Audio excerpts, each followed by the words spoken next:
차이신 줄 알고 봉독 드리겠습니다. 요한복음 10장 11절 말씀입니다.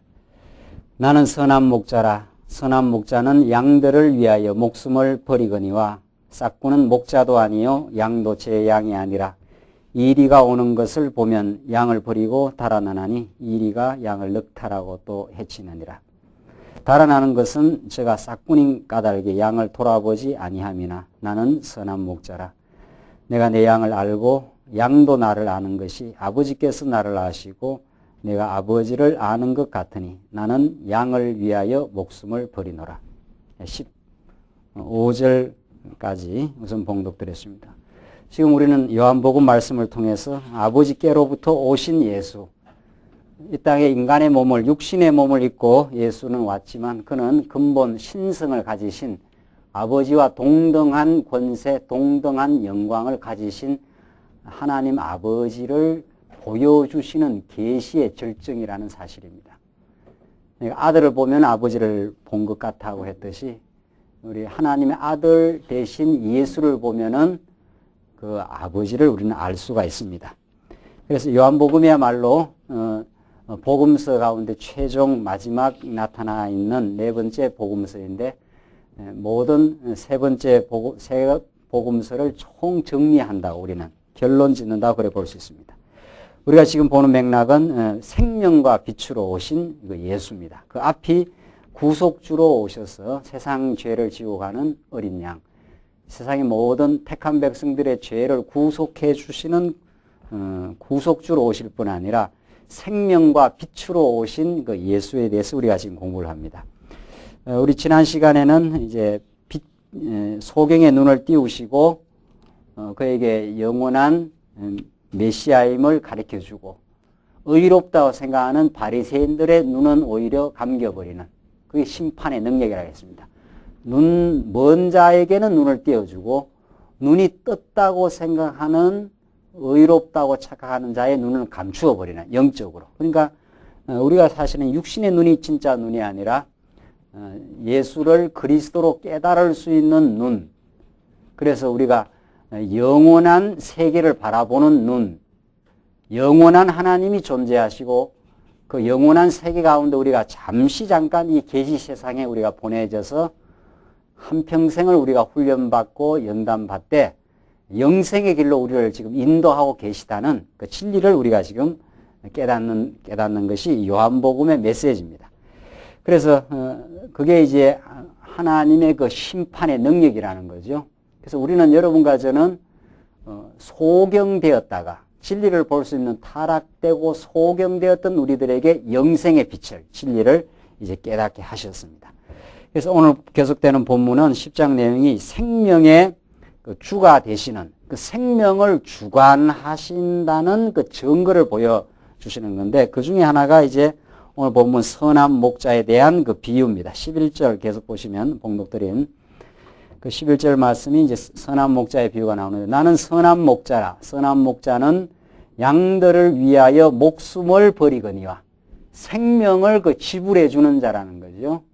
예수님만이 선한 목자인데 아무도 우리의 목자가 될 수 없고 우리가 다 양떼들인데 그 선한 목자는 자기의 생명을 버려서 양들을 보호하시고 양들을 생명의 길로 인도해 가시는 분이라는 거죠.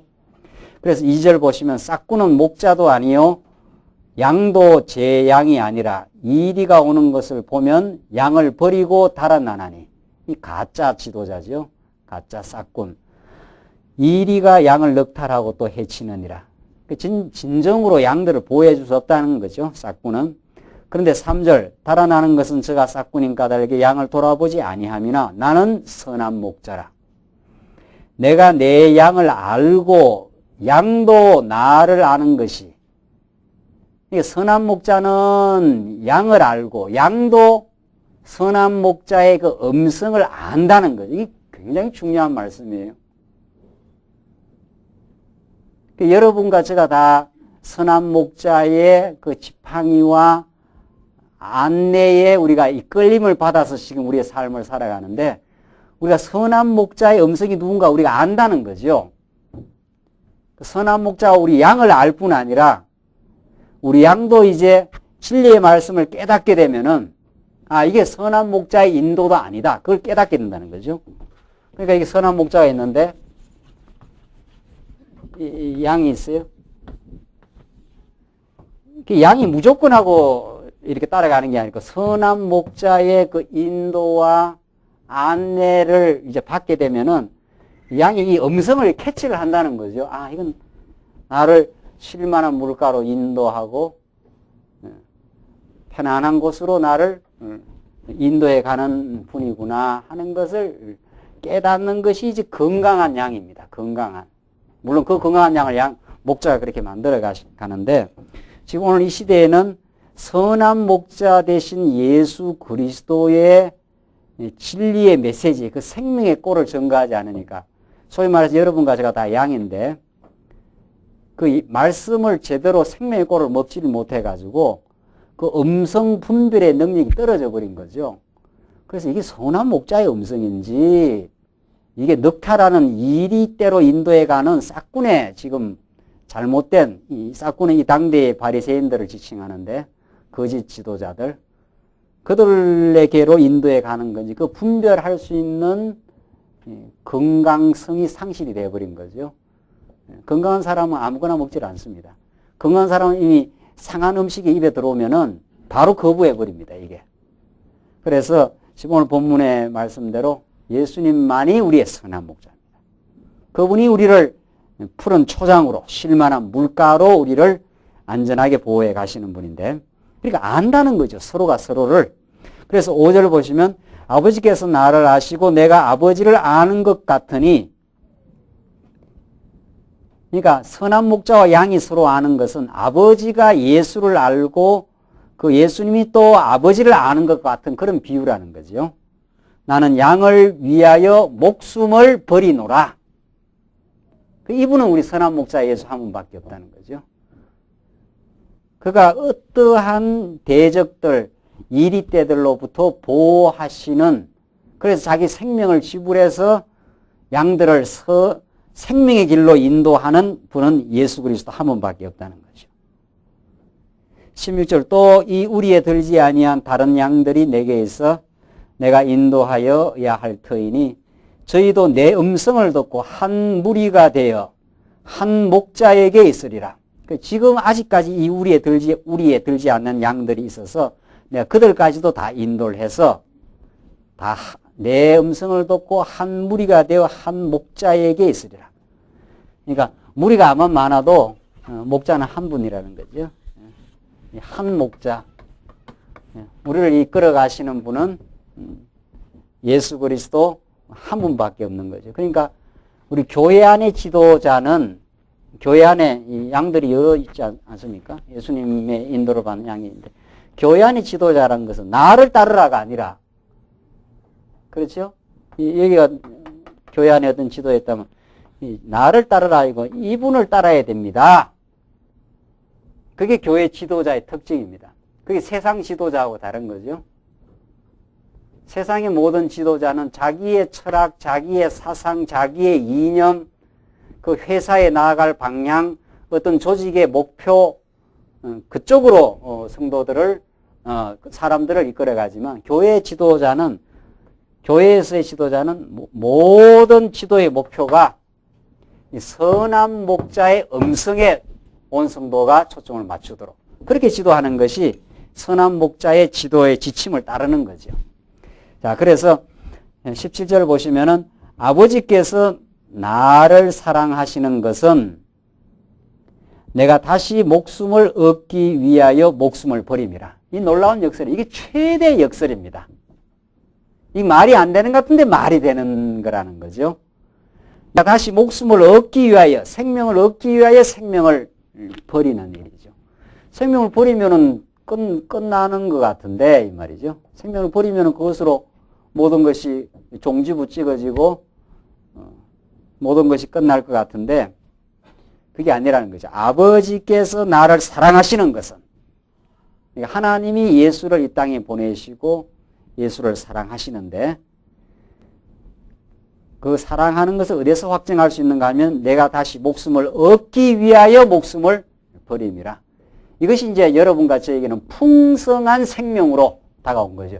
예수님이 목숨을 버려주심으로 우리가 죽어야 될 그 자리에 죽으시고 우리가 저주받았고 정죄받아야 될 그 자리에 예수님이 죽어주심으로 여러분과 저에게는 풍성한 생명을 얻을 수 있도록 그래서 그 생명의 길로 우리를 인도해 주신 분이 우리 선한 목자 한 분 예수라는 거죠.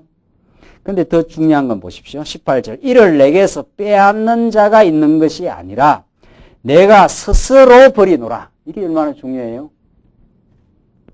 예수님이 무슨 힘이 약해가지고 지금 가룟 유다가 예수를 팔고 로마 병정들이 와서 몽치를 가지고서 예수님을 무슨 강도나 살인범 잡아가듯이 잡아가는데 예수님 그 끌려가지 않습니까? 근데 예수님 진짜 힘이 없어서 끌려가느냐 말이에요. 힘이 없어서 끌려간다면 얼마나 그 참 수치스럽고 부끄러운 일이고 참 맥없는 일이냐 말이죠. 그런데 그게 아니라는 거죠. 내가 스스로 버리노라 이랬어요. 너무도 하나님의 택한 백성을 그 양떼들을 사랑하기 때문에 그 생명의 대가를 지불하고 그러니까 우리가 빚을 많이 졌는데 그 빚을 대신 지불해 준 거예요. 그래서 싹 빚을 다 갚아주고 우리를 빚쟁이의 그 독촉으로부터 완전히 해방시킨 거죠. 쉽게 말하면. 우리가 범죄에서 사단 권세에 사로잡히는데 사단 권세는 범죄하면 죽이는 거 아니에요. 죄의 결과는 사망이기 때문에 우리를 죽이려고 해요. 근데 그 자리에 대신 예수님이 죽어주시고 빚을 완전히 청산해버린 거죠. 그걸 예수님이 스스로 버린다는 거예요. 내가 지금 뭐 힘이 없어가지고 내게서 빼앗는 자가 있어서 내 생명을 지금 누가 죽이는 게 아니라 내가 스스로 버리러 왔다는 거죠. 이게 이제 사랑의 자발성입니다. 이게 우리가 이제 우리가 그리스도를 알면 그리스도의 은혜를 깨달으면 그리스도의 은혜가 우리에게 넘치면은 예수님이 힘이 약해서 빼앗긴 게 아니라 스스로 생명을 버려서 사랑하신 거죠. 그 사랑을 깨달은 우리도 자발적으로 성도를 사랑하는 봉사하는 힘이 나오죠. 그리고 예수님은 내가 이 땅에 온 것은 섬김을 받으러 온 것이 아니라 섬기러 왔다. 그게 하나님의 아들 예수가 우리를 섬겨주신 거예요. 이 섬기는 문화가 사랑의 문화에서 생기는 거 아닙니까? 이 유교 문화, 옛날 잘못된 문화는 체면 문화, 권위적인 문화, 하는 거 아니에요? 나오느라, 뭐라 그럽니까? 어느 집에 가서.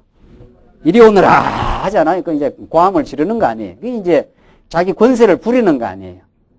그게 이제 오도된 문화입니다. 착각의 문화. 그 진짜 능력 있고 힘이 있어요. 예수님은 12영이라도 지금이라도 불러가지고 12영, 12군대라도 하늘에서 불러서 지금 예수님을 잡으러 온 로마 병정들을 일거에 다 처리를 해버릴 수 있습니다. 능력이 있어요. 진짜 능력이 있는데 그 사랑의 능력이 있기 때문에 스스로 버려서 우리를 풍성한 길로 인도해요. 그 은혜를 깨달으면 우리도 스스로 버립니다. 스스로.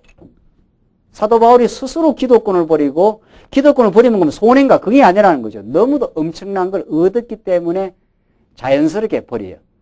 즉, 그 버리는 만큼 우리 지체의 생명이 살아나는 거죠. 그게 유일한 법칙이라는 거죠. 그게 미랄의 법칙이고 희생의 법칙입니다. 그때 희생은 아주 즐거운 희생이고 즐거운 봉사를 통해서만 교회가 성장하는 거죠. 그래서 교회가 자꾸 성장해 간다는 건 복음을 많이 깨달으면 끝나는 거죠. 복음을 많이 깨달으면 그만큼 부자가 되고 풍요해지니까 풍요하니까 버릴 게 있어요. 풍요하니까 자기 옛 것을 그렇게 집착을 안 합니다. 자기가 행복하고 즐거우니까 즐거이 버리는 그게 연보입니다. 연보라는 게 버릴 연자 이 번역을 멋지게 했다는 거 아니에요? 이게 버릴 연자입니다. 버리면 보태져요. 그렇게 되어 있습니다. 이걸 억지로 어떻게 시키겠느냐 이 말이죠. 우리의 삶 전부가 연보예요. 오늘 주일날 와서 이렇게 연보교회에다가만 엮는 게 아니에요. 그게 가능하기 위해서 우리 삶 전체가 복음으로 충만하고 연보의 정신으로 살아갈 때라야 실제적인 연보도 가능합니다. 그러지 않아요? 내가 열심히 노력해서 버려드는 걸 내가 쓸 권한이 있는 겁니다. 여러분들 고린도 전후서 이제 우리 앞으로 공부해 나가는데 내가 쓸 수 있지만 그 권세를 내가 안 쓰겠다는 게 사도 바울이죠. 자기가 버린 걸 자기가 다 쓰면 자기는 그렇게 살 수 있어요. 자기가 버린 거, 자기가 가지고 있는 거 자기가 쓰면은 누가 그거 탓할 수 있느냐 말이죠. 그러면 보태지질 않는 거죠. 내 가지고 있는 것이 버려졌을 때 그 버릴 수 있는 건 이미 많이 얻은 사람이 이렇게 하는 겁니다. 그렇죠? 이미 부자가 됐어요. 복음으로 충만하고 행복해요. 행복을 같이 나누어 누리는 게 버리는 거예요. 그래서 예수님이 스스로 버리노라 했지 않았어요? 이 스스로 한다는 게 그렇게 중요해요. 스스로 한다는 게. 예수님이 뭐 억지로 했다는 게 아니죠. 세상에 사랑을 억지로 하는 사람이 없지요. 사랑처럼 이게 자발적이 없습니다. 사랑처럼 이게 스스로 막 우러나와서 하는 게 없어요. 모든 인생의 문제는, 모든 갈등의 문제는 무엇이 부족했습니까? 사랑이 부족했습니다. 모든 인생의 문제는 사랑의 원리로 풀면은 정확하게 딱 떨어져요. 정확하게. 우리 하나님의 사랑을, 이 목숨을 버리신 그리스도의 사랑을 충만히 깨달으면 모든 게 끝납니다. 모든 게 해석이 되고, 모든 게 이해가 되고, 그 사랑의 부족에서 지금 나오는 갈등들이거든요. 그래서 예수님이 내게서 빼앗는 자가 있는 것이 아니라 내가 스스로 버리노라. 그만큼 예수님이 영광과 권능이 많으신 분입니다. 그래서 나는 버릴 권세도 있고 다시 얻을 권세도 있으니 이 계명은 내 아버지에게서 받았노라. 그러니까 나는 버릴 권세도 있고 다시 얻을 권세도 있고 예수님이 진짜 권세자예요. 그가 무궁한 권세를 가지고 있는 분인데 이 땅에 오시고 죄악의 몸을 가지고 오셔서 고난받고 우리 대신 생명을 지불하고 고통을 대신 치러준 거죠. 그래서 우리를 섬겨주신 분이에요. 우리를 최고로 섬겨. 그러니까 쉽게 말해서 손도 닦아주고 발도 닦아주고 오만 일을 다 해준 거예요. 우리 가정이라는 게 그런 거 아니에요? 우리 부모가 하는 일이 그런 거고 우리 할아버지 할머니들이 이 손자 보면은 그저 뭐 죽어 못 살아요. 우리 장모님이나 우리 권사님들 손자한테 절절절절 매요. 그게 뭐 힘이 없어 매는 게 아니라 이게 사랑스러우니까 귀하게 느껴지니까 그래서 손자를 섬기는 거죠. 힘 많은 아버지가 할아버지가 그게 세상과는 너무도 다른 거죠. 세상 권세가 있으면 권세를 가지고 힘을 써서 모든 걸 자기 중심으로 만들어 가지만 하나님의 집단, 하나님의 교회, 하나님이 진리가 있는 가정은 힘 있는 자가 섬기는 거죠. 그래서 예수님은 내가 버릴 권세도 있고 내가 얻을 권세도 있다. 내가 진짜 권세자인데 선한 목자이기 때문에 내가 양들을 위해서 양들에게 풍요한 생명을 주기 위해서 선한 목자가 이 땅에 오셔서 생명을 지불하고 버림으로 우리의 생명을 공급해 주신 분이라는 거죠. 이것이 요한복음의 근본 메시지입니다. 풍성한 생명은 그리스도의 생명이 지불되어져서 우리가 지금 이 진리를 깨닫고 우리가 교회 생활하고 지금도 선한 목자의 음성을 듣고 그의 인도를 받아서 우리가 안전하게 우리 영혼이 보호함을 받으면서 우리가 살고 있습니다.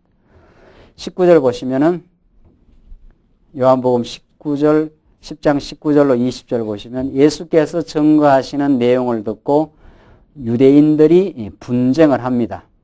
이 말씀을 인하여 유대인 중에 다시 분쟁이 일어나니 그러니까 예수님이 증거한 말씀을 유대인들이 그 중에 쟁론이 자꾸 일어납니다. 어떤 자는 예수님 메시아가 맞다. 어떤 자는 아니다. 이제 이런 거죠. 20절. 그 중에 많은 사람이 말하되 저가 귀신 들려 미쳤거늘 어찌하여 그 말을 듣느냐 하며 예수님이 이렇게 소경의 눈을 띄워주고 바른 진리를 가르쳐줘도 많은 사람들이 예수님을 거부하죠. 못 깨닫습니다. 소경이기 때문에. 왜냐하면 소경이라서. 그래서 귀신 들려 미쳤다. 예수가. 그 말이죠. 어찌하여 그 말을 듣느냐 하면서 이렇게 명백하게 예수님을 보여줘도 그리스도임을 보여줘도 못 깨닫습니다. 그러니까 21절 혹은 말하되 어떤 사람은 딴 사람들은 이런 말이죠. 이 말은 귀신 들린 자의 말이 아니라 귀신이 소경의 눈을 뜨게 할 수 있느냐 하더라. 이 사람은 이제 이분 메시아 맞다는 거죠. 어떻게 귀신이 소경 눈을 뜨게 하느냐?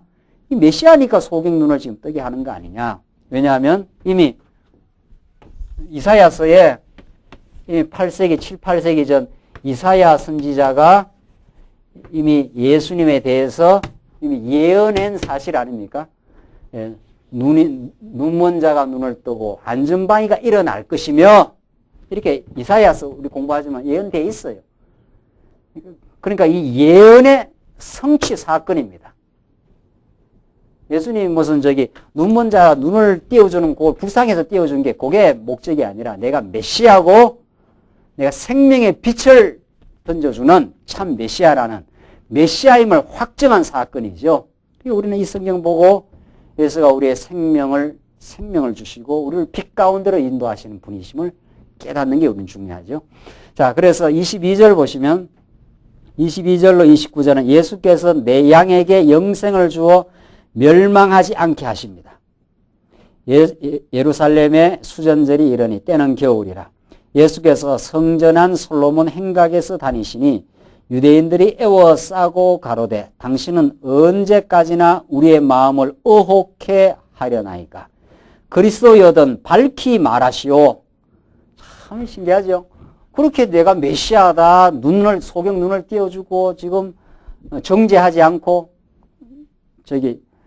현장에 간음하다 잡혀온 여인을 메시아임을 누누이 보여줘도 이 사람들이 못 깨달아요. 우리 마음을 언제까지 의혹하게 할 거냐? 진짜 메시아냐? 진짜 그리스도냐? 밝히 말해달라. 그러니까 예수님께서 대답하시되 내가 너희에게 말하였으되 믿지 아니하는도다. 내가 내 아버지의 이름으로 행하는 일들이 나를 증거하는 일이언을. 내가 지금 아버지의 이름으로 소경 눈뜨게 행한 일이 이게 내가 지금 메시아임을 증거하는 일 아니냐? 소경이 눈을 뜬다고 이미 예언이 되지 않느냐 그 말이죠. 그러지 않고는 어떻게 이런 일이 가능하겠느냐 이 말이죠. 예언을 너희는 내 양이 어떻게 해요? 아님으로 믿지 아니하는도다. 이게 지금 이 요한복음에 나오는 철두철미한 예정론입니다. 이 만세전에 하나님께서 택한 백성과 불택한 자, 아닌 자를 이미 어떻게 해요? 정해져 있습니다. 지금 오늘날 예수 믿는 사람들이 지금 우리가 이렇게 21세기에 살면서 인간이 내가 믿고 내가 안 믿을 수 있다는 거죠. 이게 알미니안 신학이에요. 이게 이제 우리 16세기 이후에 루트와 칼빈이 깨달았던 그 예정 사상입니다. 하나님이 이미 만세전에 자기 양과 아닌 염소, 이미 마태복음에 나오는 대로 택한 백성과 아닌 백성을 정해져 있습니다. 택한 백성에게 하나님께서 생명을 주시려고 예수를 보내고 성령을 보내가지고 지금 우리에게 예수 믿도록 하나님 역사를 하셔요. 그러니까 우리 한국 땅에 오늘 이 시대에 하나님의 택한 백성이 있으니까 100년 전에 누구를 보낸 거예요, 하나님께서. 선교사를. 그 선교사가 미국에서 100년 전에 이쪽으로 건너온다는 건 대단한 일이에요, 사실은. 그 100년 전에 비행기도 비행기 타고 가는지 언제 모르겠어요. 그게 발달되지 않는 시대예요, 그때가.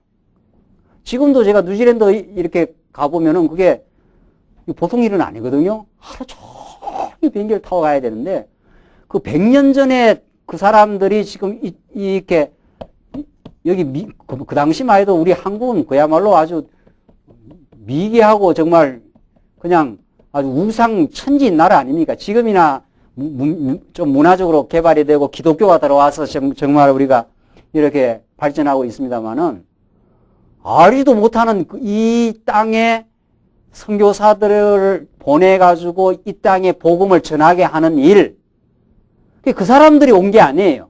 하나님이 땅끝까지 복음을 전하기 위해서 하나님 택한 백성이 있는 곳이 있으면은 그 당대의 택한 백성이 예수를 믿고 하나님께로 도와야 될 백성이 있으면 하나님이 하나님의 사람을 보내요.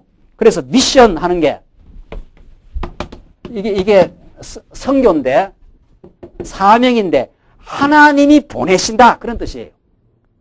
미토 하는 그 라틴어가 하나님이 막 보내요 사람을. 그 자기들이 온 게 아니에요. 자기들이 무슨 용기로 무슨 힘으로 오겠느냐 이 말이죠. 그 사람 마음이 아니에요. 그 죽어도 간다는 거 아니에요 선교사들은. 그래서 복음이 계속 퍼져나갑니다. 그러니까 영국에서 대서양을 건너서 16세기 지나서 17세기 그때 미국으로 건너가는 거는 그걸 목숨을 아예 내놓고 간 거예요. 그것도 또 실제로 많이 죽었고 건너가서 종교의 자유를 위해서. 그래서 이미 진리가 전파된다 했을 때는 목숨 2개가 아닙니다. 그냥 하나 내놓고 그냥 가는 거예요. 그렇게 하나님께서 몰아갑니다. 그래서 이 땅에 복음이 전파되고 그 전파 속에 일제시대를 거쳐가지고 또 얼마나 많이 순교를 당했습니까? 주기철 목사님, 손양원 목사님 6.25를 거쳐가면서 그런 이름을 우리가 아는 그런 성도뿐만 아니라 모르는 성도까지 다 피를 흘리고 그렇게 해서 지금 복음이 전파돼요. 그래서 하나님의 택한 백성을 하나님이 찾으십니다. 하나님이 찾으시고 하나도 놓치지 않고 하나님이 자기 양들을 불러 하나님의 역사를 지금 이끌어 가시는 거죠. 그래서 우리는 좀 역사적인 안목이 필요해요. 정말 그런 게 필요해요. 그냥 우리가 이렇게 예수를 지금 이렇게 믿으니까 그냥 우리는 이렇게 듣는가 보다가 아니에요. 16세기 종교개혁 당시 얼마나 많은 사람들이 죽은 줄 아십니까? 그 진리 때문에. 실제로. 그러니까 루터 칼빈은 목숨이 아주 경각간에 왔다 갔다 한 사람들입니다. 전부. 잡히면 죽어요. 로만 가톨릭 그 당시에 그 치하에서는. 그러니까 계속 피신을 다닌 거 아닙니까? 그러나 그런 역경과 어려움을 통해서도 하나님은 진리의 말씀을 증거하게 하고 자기 백성을 찾으시고 자기 백성을 찾는 과정에서 하나님께서 마음을 움직여가지고 복음을 전파하도록 그렇게 역사해서 이곳까지 와요. 이 역사는 앞으로 계속 진행되지요. 계속. 그래서 이 알미니안주의자들이 우리가 복음을 전하고 전한 복음을 그 사람이 믿고 이건 신학이 아닙니다. 이거는. 오늘 요한복음의 메시지는 너희들 유대인들은 내 양이 아니기 때문에 안 믿는다는 거예요. 예수님 가르치면. 아니에요. 아닌 사람은 말씀을 거부해요. 택한 사람은 어떻게 해서든 하나님이 찾아요. 이미 정해져 있습니다. 그 정해져 있는 하나님의 예정 속에 여러분과 제가 있는 거죠. 그러니까 이 말씀이 깨달아지는 거죠. 택한 백성이 아니면 깨달아질 수가 없어요. 그래서 우리는 너무도 큰 은혜를 받았고 우리의 의지가 선택을 한 게 아닙니다. 그래서 조금 있으면 너희가 나를 택한 것이 아니라 내가 너희를 택했다. 이게 요한복음에 나오지 않습니까? 그래서 하나님이 이 시대에 우리를 나게도 하시고 진리를 깨달을 수 있는 환경과 그 말씀을 들을 수 있는 마음과 그 모든 걸 지금 인도해서 지금 있게 했어요. 그러니까 오늘 26절에 너희가 내 양이 아니므로 하잖아요. 아니라는 거예요. 양이 딱 정해져 있습니다. 양이. 그러니까 예정론 가르치면 그럼 하나님이 다 정해져 있으면 복음 전거할 것도 없네. 그 사람 조금 약간 머리가 모질해서 그런 거죠. 아니 복음을 정해져 있으면 다 예수 믿을 거 아니냐 이 말이죠. 복음 예정론을 가르치면 이제 열심히 떨어진다는 거 아니에요. 그렇지 않습니다. 역사적으로 보면은 예정론이 들어간 곳에 가장 선교의 역사가 치열하게 일어나요. 그러니까 예정론을 믿어버리면 이제 두려움이 없어지니까. 그러니까 예정론을 믿으면 가만히 있는 게 아니죠. 하나님이 하게 하시니까. 하나님이 마음을 자꾸 움직이면은 자기도 모르게 복음을 전하고 싶어요. 안 전하고 못 산다니까요. 우리가 의지로 복음을 전해야 되겠다, 안 전해야겠다가 아닙니다. 하나님이 이미 우리에게 자꾸 복음을 깨닫게 하시면은 전하지 않으면 안 되도록 우리의 마음을 움직여요. 그게 예정입니다. 그래서 전하게 만들어요. 여러분들도 이렇게 말씀 깨닫고, 아이고, 누구한테 말씀 전해야 되겠다. 이런 마음이 생기지요. 그래서 자기도 모르게 어떤 사람한테 전해주는데, 어떤 사람은 안 듣는 사람도 있고, 어떤 사람은 저 사람 들을까 했는데 전해주면 별 생각 안 돼 사람이 덜컥 드는 사람도 있고 그걸 모릅니다. 우리가. 그러니까 때를 얻든지 못 얻든지. 그러니까 말씀 전가하는 것은 그렇게 뭐 재고하는 것도 아닙니다. 저 사람이 들으려나 안 들으려나 그렇게 재고도 하는 거 아니고 그냥 대의면 하는 거죠. 그걸 역사를 할지 안 할지는 하나님의 주권입니다. 그냥 우리는 때를 얻든지 못 얻든지 그냥 이 진리에 감동이 있으면 함께 깨달았으면 좋겠다 하는 마음으로 그냥 전달할 그런 책임이 있는 것 뿐이죠. 그 사명이 있습니다. 그 사명에 감동해서 전하면은 하나님의 사람이면 그 사람이 그 말씀을 듣게 돼 있는 거고 또 하나님의 사람이지만 때가 안 됐으면 안 들을 수도 있는 거죠. 물론. 그러니까 전했는데 안 들었다. 저 불택자구나. 그러면 또 안 된다는 거죠. 불택자다 택자다는 아무도 몰라요. 그 하나님은 아십니다. 누구 말아요? 잠깐만. 목자만 아는 거지. 양이 딴 사람을 딱 보고 저 사람 불택자처럼 보인다 말이지. 생긴 게 내 마음에 안 드니까 그러면 안 되는 거죠. 그러니까 이 예정을 잘 깨달아야 되죠. 그거 모릅니다. 죽기 전까지 우리 판단 못 내려요. 죽기 전까지. 죽을 때까지 예수 안 믿으면 불택자인 건 틀림없고. 그리고 이 복음이 한국 땅에 들어오기 전 100년 그 전에 있는 사람들은 그 사람들을 천국 갔겠나 안 갔겠냐. 그거 갖고 고민하는 사람도 있다는 거 아니에요. 저도 좀 고민이 되더라고요. 처음에. 야, 나는 이렇게 예수 믿어 좋긴 한데 그 사람들은 예수 이름 예자도 못 들어본 사람 아니에요.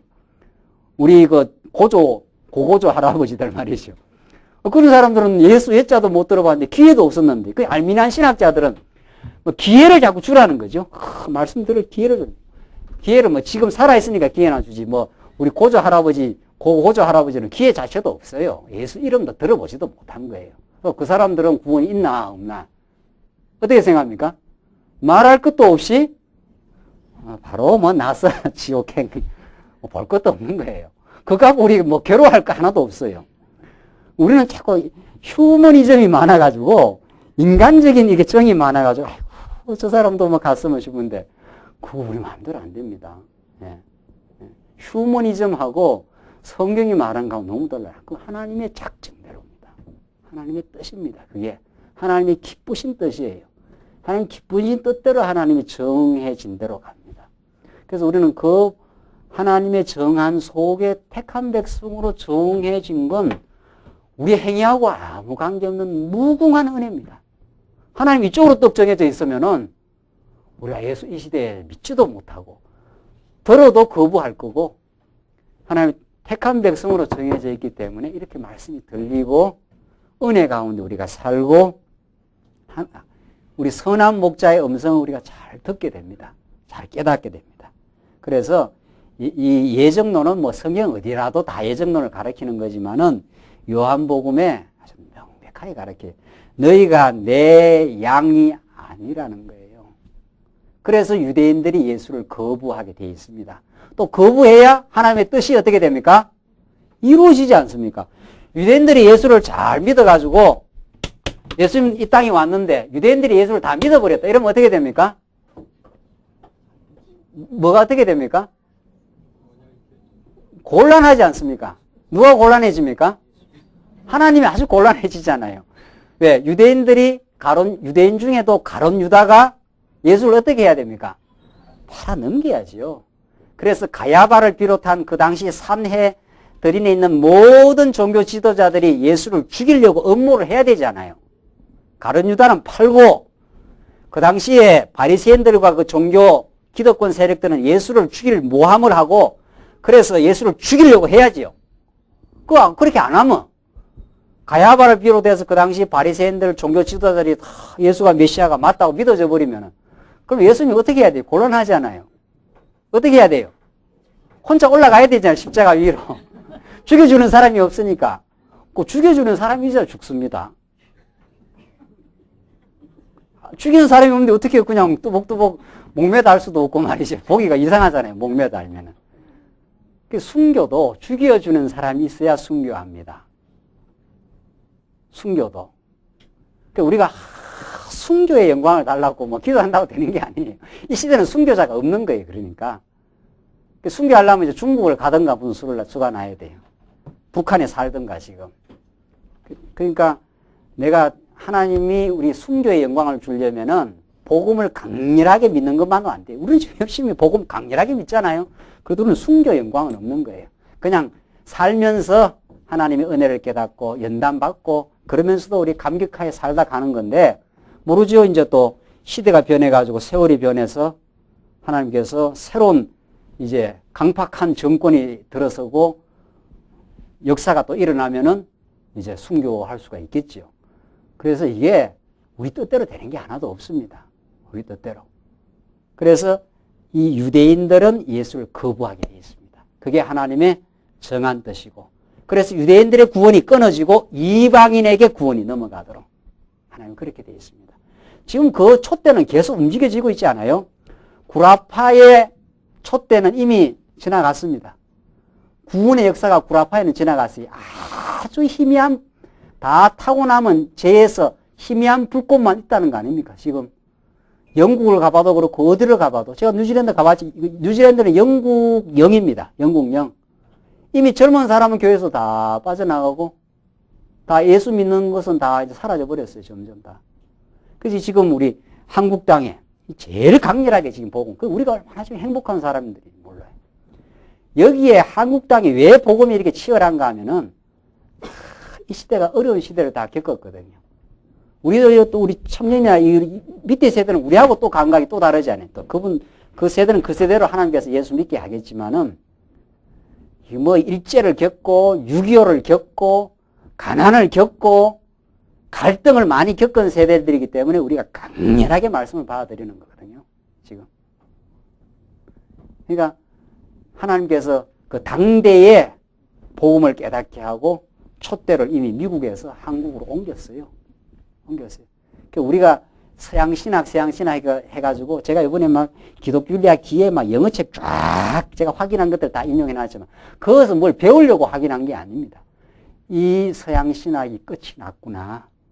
서양신학이 이제 끝났고 이 촛대가 성경신학으로 옮겨져서 다시 하나님의 주권과 하나님의 예정 사상을 오늘 요한복음이 가르치는 대로 이건 세계사적인 일 아닙니까? 성경에 이미 다 나와 있는데 그게 다 지금 흐려진 거예요. 지금 이미 서양신학에서는. 그러니까 우리 이 시대에 우리에게 다시 성경의 재발견 아닙니까?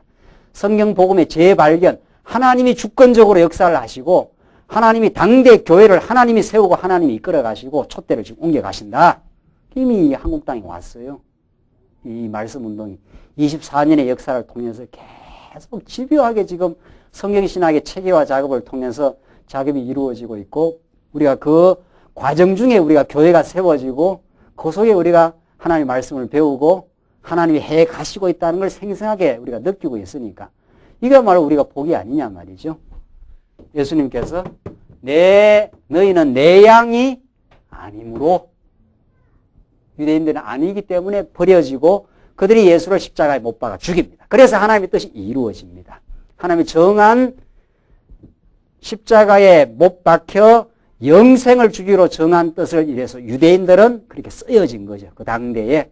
그리고 예수님이 부른 12 제자와 그들을 통해서 새로운 진리운동이 계속해서 일어났고 그 운동이 종교개혁을 거쳐서 오늘 이 시대 우리에게까지 지금 복음이 전파되고 또 하나님께서 우리를 통해서 하나님 복음을 전파해 갈 역사를 지금 계속 작업을 하고 있는 거죠. 그러니까 우리는 이 시대에 잠깐 왔다가 이렇게 살고 가지만은 하나님의 영원한 작정으로부터 시작된 하나님의 진리운동, 말씀운동이 2000년 교회사를 거쳐서 우리에게까지 전파되고 앞으로 어떻게 전파되어 간다고 하는 이런 거시적인 역사에 도도한 하나님의 역사 섭리를 우리가 바라보고 깨닫고 감사하고 그렇게 우리가 살고 있습니다. 그게 있어야 우리는 영생을 보는 사람들이죠. 이 모든 역사를 우리는 정말 이 하나님의 전체 역사 구도 속에 잠시 점이나 마찬가지입니다. 그런데도 우리는 전체 하나님의 언약 성취의 전체 역사 섭리를 우리가 깨닫고 그렇게 우리가 하나님의 뜻으로 받아들이면서 살고 있는 거죠. 오늘 요한복음 이 메시지는 너무도 강력한 예정 사상을 우리에게 전가합니다. 27절 보시면 내 양은 내 음성을 들으며 너희들은 내 양이 아니니까 믿지 않는다고 했지 않았어요? 그런데 내 양은 내 음성을 들으며 나는 저희를 알며 저희는 나를 어떻게 해요? 따르느니라 했지 않았어요? 그리고 예수님을 자꾸 따라가요.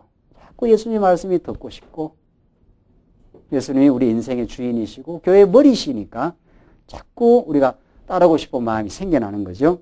28절 내가 저희에게 영생을 주노니 영원히 멸망치 아니할 터이요.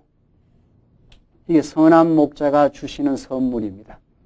영생은 그야말로 만세전에 정해놓은 하나님의 위대한 선물입니다.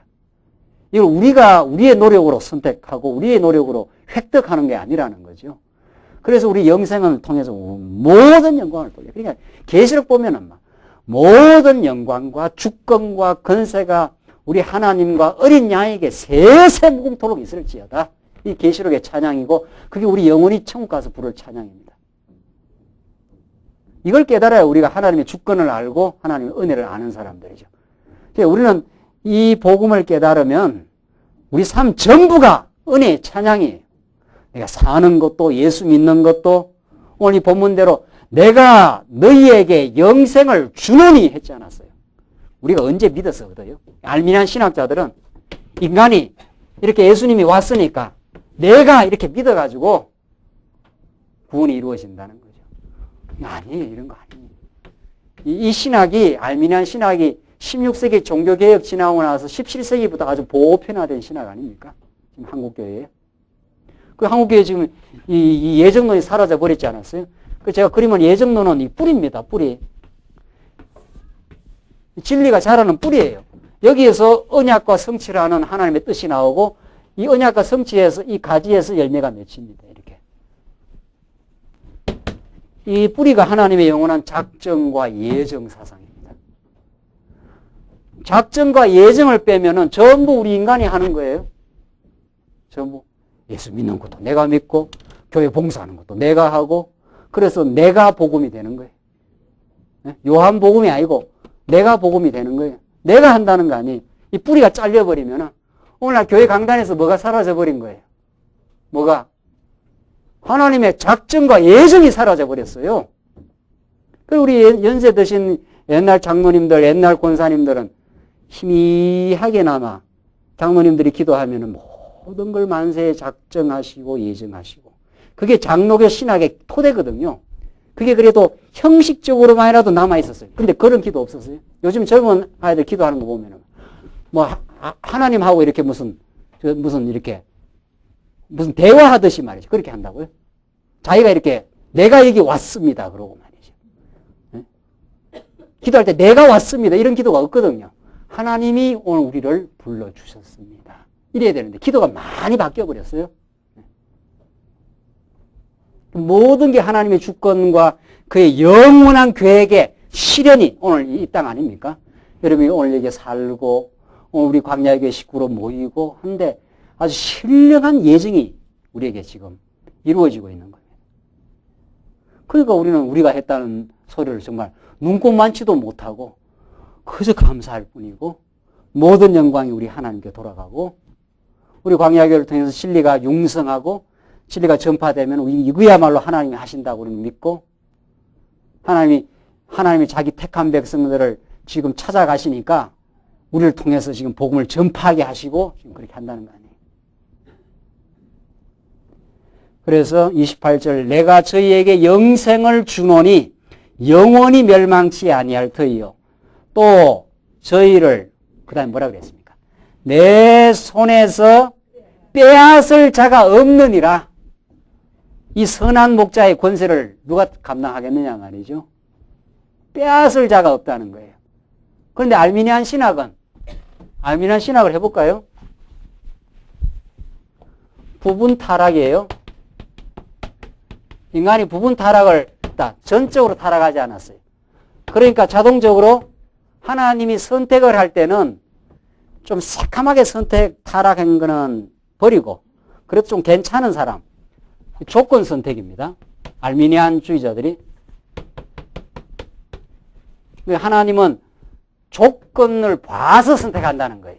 무조건 선택하는 게 아니에요. 그러니까 하나님은 이렇게 봐서 십자가를 가능성으로 던져주면은 조금 덜 타락한 사람이 이제 의지를 동원해서 붙든다는 거예요. 여기 두 번째입니다. 세 번째는. 그러니까 제한 속죄가 아니고 무제한 속죄예요. 예수님의 십자가 사건은 뭐 택한 백성 이런 게 없다는 거죠. 알미니안 신학은. 무제한 속죄라는 거야. 모든 세상을 위해서 다 예수님 십자가에 죽어 주셨다는 거예요. 그런데 천국 가고 안 가는 건 누구한테 달렸다? 네 번째.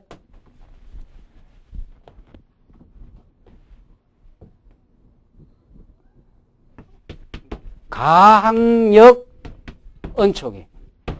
하나님이 십자가에서 모든 사람을 위해서 죽어는 주셨는데 그 은총을 받을 수도 있고 하도 강팍해가지고 인간이 안 받아간다 하면 안 받는다는 거예요.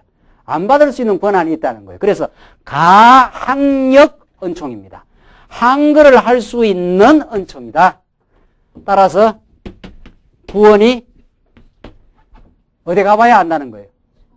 이 땅에서는 확인 못 한다는 거예요. 두 사람이 믿다가도 에이 기분 안 든다. 뭐 성질 난다 말이지. 교회 다녀보면 막 그렇고 그렇다 하면서 확 뿌리칠 수 있다는 거예요. 그러면 하나님도 어쩔 수 없다는 거죠. 그래서 구원의 확실, 불확실, 불확실. 이게 알미니안 신학의 5가지 조항입니다. 이걸 이대로 밀어요. 인간이 전적 타락하게 어떤 사람은 아주 새카맣게 타락한 사람이 있고 어떤 사람은 좀 바란 말이죠. 뭐 법 없이 사는 사람도 있지 않느냐 말이죠. 참 사람이 그래도 참 바르고 올바르다고. 성경이 이렇게 가르칩니까? 이게 아니에요. 이게 반대예요. 성경은 부분 타락이 아니고 무슨 타락입니까? 전적 타락입니다. 뭐 그걸 50보 100보예요.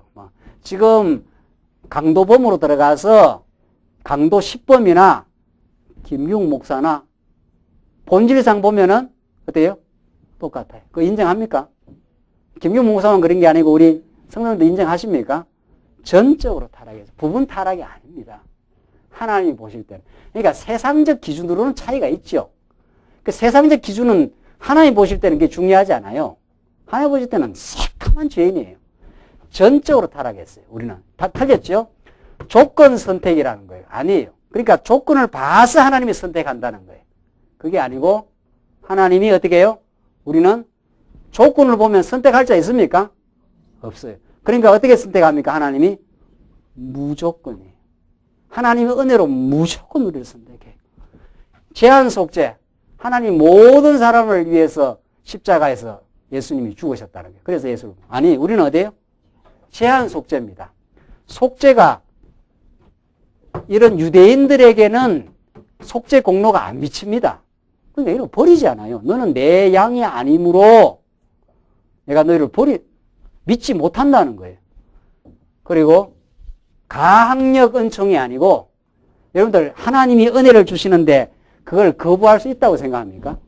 진짜 하나님이 우리 은혜를 주시는데 만약에 하나님이 은혜를 주시는데 거부를 한다면 그 사람이 누구보다 더 셉니까? 그러면 하나님보다 더 세야 거부합니다. 정말 이걸 가르치는 게 알미니안 신학이에요. 인간의 자유의지 해가지고 하나님이 은혜를 베푸는데 받을 수도 있고 안 받을 수 있다는 거예요. 이 엄청난 빗나감, 이걸 신학이라고 해서 가르쳐요. 여기서 감리교도 나오고 성결교도 나오고 장로교는 이걸 아니라 했는데 지금 이쪽으로 다 기울어진 거 아니에요? 불가항력적 은총입니다. 우리는. 하나님의 은총이 우리에게 덮치면은 우리가 받고 안 받고가 아닙니다. 완전히 우리를 사로잡아 버려요. 하나님의 사랑이 얼마나 집요한데, 구약에 보면. 우리 지금 구약에 계속 배우는 그 언약 성취의 그 줄기가 아주 불가항력적 은총을 가리켜요. 아브라함을 한번 선택하면은 아브라함을 믿음의 사람이 될 때까지 끝까지 하나님이 물고 늘어지잖아요. 안 놔요, 절대로. 기어이 믿음의 사람으로 만들고 말아요, 하나님이. 그 집요한 하나님의 사랑이 구약 전체에 나타나는 예정된 하나님의 사랑입니다. 그러니까 여러분과 저를 하나님 그렇게 인도를 하십니다. 어디 강력인지 이게 말이나 되는 소리는. 이러니까 구원이 불확실한 거죠. 그런데 놀라운 사실은 구원이 불확실하다고 가르쳐야 뭐가 나오는 줄 아십니까? 가짜 열심이 많이 나옵니다. 그럴 거 아니에요? 오히려 구원이 확실하다 그러니까 그 말의 의미를 깊이 못 깨닫고 확실하니까 이제 교회 안 나가도 되는구나 말이지. 굳이 열심히 낼 거 있나 이렇게 되거든요. 그 이제 깊이 못 깨달으면. 그런데 구원이 불확실하다 이렇게 가르쳐야 어떻게 됩니까? 이 큰일 났잖아요. 그냥 가만히 있다가는. 그러니까 새벽 기도도 나오고 열심히 철학 기도도 나오고 말이죠. 왜? 불확실하니까. 내가 잘못하면은 영원한 지옥이다 하면 이거 큰일 나잖아요. 이 땅에서 조금 연단 받고 하는 거야 괜찮지만 만약에 내가 지금 조금만 잘못했다가는 천국 갈 것을 어디로 가버리니까 지옥 간다니까 이건 보통 일이에요. 이러면 난리가 납니다. 그래서 성 베드로 성당이 지어주고 말이죠. 그냥 피와 땀이 거기 다 그냥 우매한 진리를 깨닫지 못하는 온 사람들이 십자군 전쟁에서 말이죠. 십자군 전쟁만 나가봐라 말이죠. 구원 얻는다 그러니까 막 생명을 던지고 하잖아요. 그걸 이제 순교라고 생각하는 거예요. 지금 이슬람 교도들이 폭탄하고 죽는 사람들 있잖아요. 그 자결대들. 그 사람들 그렇게 하면 어떻게 된다는 거예요? 천국 간다는 거예요. 그래서 거짓 천국, 거짓 진리가 수많은 사람들의 생명을 빼앗아갑니다. 우리는 천국 가려고 우리가 열심히 내고 진리를 지키는 게 아니라 우리는 진정한 구원의 확실을 우리가 보장받았고 지금도 하나님의 구원의 은총을 깨달아가기 때문에 그 은혜의 감격으로 우리가 사는 거죠. 그래서 이 알미니안 신학은 가짜 신학, 거짓 신학, 이 잘못된 빗나간 신학에 의해서 성도를 계속 열심을 몰아갑니다. 그럼 교회는 돌아가요. 그래서 제가 늘 그랬잖아요. 우리 광야기 초기부터 제가 늘 강조하기도 교회는 잘 돌아가요. 얼마나 교회 성도들이 많고 연보가 나오고 빌딩을 짓고 교육관을 짓고 선교 사업을 하고 어느 토대에서 이 신학의 토대에서 이래 가르치면요. 집 내라 하면 집 냅니다. 집 갖다 바치라 하면은 지금 집이 문제냐 말이에요. 내가 지금 잘못하면 지옥 가게 됐는데. 에? 목숨을 내라면 목숨도 내지요. 잘못하면 지금 지옥 가게 생겼는데 뭘 못 낼 거 뭐 있어요. 그래서 거짓이 더 융성합니다. 오늘 본문이 가르치는 말씀대로 예수님이 저희를 내 손에서 빼앗을 자가 없느니라. 구원이 불확실하긴 불확실해요. 예수님의 그 보호의 손에서 빼앗을 자가 없다는 거예요. 그래서 우리는 구원이 확실해요. 하나님이 우리를 한번 주신 은총은 확실해요. 그래서 우리는 확실하다고 믿기 때문에 마음의 평강과 기쁨을 가지고 교회를 봉사해요. 내가 천국 못 갈까 봐서 천국을 가려고 애태우면서 지금 봉사하는 게 아닙니다. 그게 불안의 토대 위에서 내는 열심과 우리는 마음의 평강과 기쁨, 너무도 놀라운 은혜를 깨달았기 때문에 행복과 즐거움 속에서 아직도 그 행복을 깨닫지 못하는 영혼들을 생각하는 사랑하는 마음으로 봉사하는 거죠. 그래서 우리 열심히 나오는 거 아니에요. 사랑하기 때문에. 이 확실한 구원, 내 손에서 아무도 이 영혼을 빼앗아갈 수 없다. 예수님의 선포. 확실하다는 거죠. 이렇게 분명한 우리가 진리가 있는데 왜 우리가 불안하게 살 이유가 있느냐 말이죠. 그래서 이 얻은 평안을 우리가 함께 나누어 누리기 위해서 이 평안을 확장시키기 위해서 그게 하나님 나라 확장인데 그게 언약의 내용입니다. 그게 복의 내용이에요. 우리가 천국을 누리는 사람은 너무도 행복해요. 행복하기 때문에 우리가 더 수고하고 행복해서 이 행복을 같이 나눠 누리자고. 그래서 우리가 함께 뜻을 모으고 우리가 이 진리에 봉사하는 것이지 불안한 잘못된 진리 토대 위에서 불안해서 열심히 내는 열심과는 너무도 다른 거죠. 오늘 요한복음은 우리들에게 생생한 선한 목자의 음성과 우리를 보호하시고 우리를 절대로 빼앗기지 아니하겠다는 또 빼앗기지 않게 만들어주시는 예수님의 놀라운 생명의 그 보호를 우리가 느끼며 살 수 있습니다. 기도하십시다. 우리 자비하신 하나님 아버지, 우리에게 베푸신 은혜와 사랑을 감사합니다.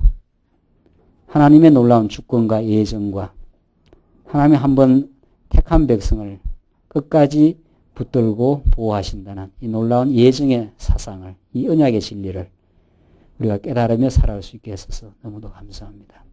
이 진리가 이 땅 위에 사라져버린 지 오래여서 얼마나 많은 영혼들이 불안한 가운데 진리를 찾으려고 방황하는데 우리에게는 이 진리가 찾아와 주시고 이 진리를 깨닫게 하시고 이 예정 속에 우리가 담대하게 살아갈 수 있게 해서 너무도 감사합니다. 이 진리의 말씀 변질 없이 우리 광야를 통해서 견고하게 지켜지고 널리 증거되게 하나님께서 역사하시옵소서. 예수님 이름으로 기도하옵나이다. 아멘.